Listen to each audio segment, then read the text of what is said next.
السلام علیکم ورحمۃ اللہ وبرکاتہ۔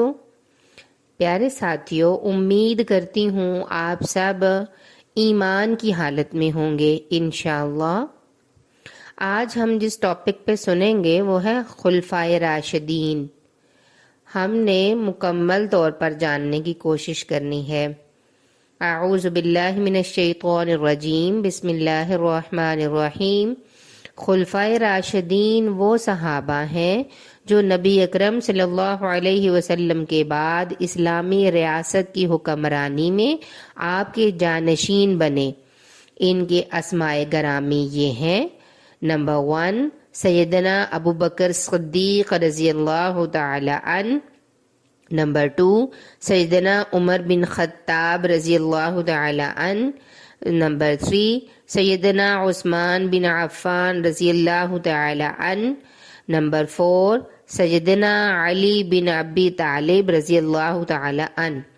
یہ وہ صحابہ اکرام رضی اللہ عنہ ہیں جن سے نبی کریم صلی اللہ علیہ وسلم اپنی رحلت کے وقت راضی اور خوش تھے۔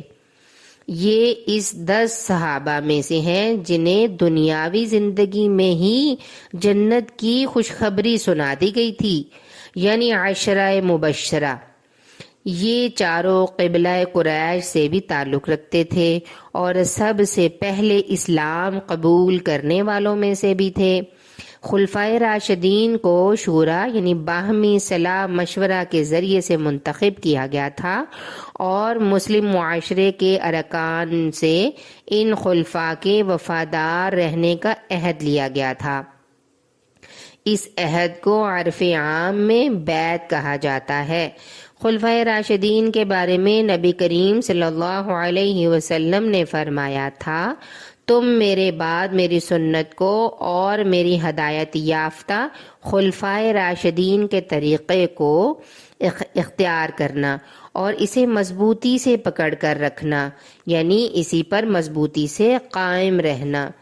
پیارے بچوں، ہمیں اب پتہ چلا کہ خلفائے راشدین کون تھے۔